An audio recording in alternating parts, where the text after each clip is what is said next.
বাংলাদেশে এই প্রথম একজন লোক যে এয়ার কাপ বানাইছে, তার 4 বছরের সাধনা পূরণ হয়ে গেছে। দেখেন, সে এখন আকাশে উড়াইব। তার পাম্পের পানি সেচা মেশিন লাগাইছে, সে লাগায়া এখন আকাশে উঠতেছে।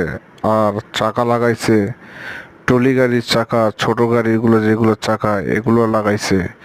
লাগায়া দেখেন, এখন ওই যে পাগা দেখতেছেন, ওই পাগাটা হলো খাটের পাগা। তা ইচ্ছে শক্তিটাই মানুষের সব কিছু।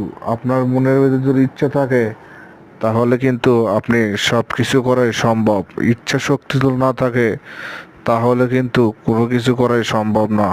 তা আপনার ইচ্ছা শক্তিটাই ঠিক করেন, তাহলে সফলতা আপনিও একদিন পাবেন ইনশাআল্লাহ।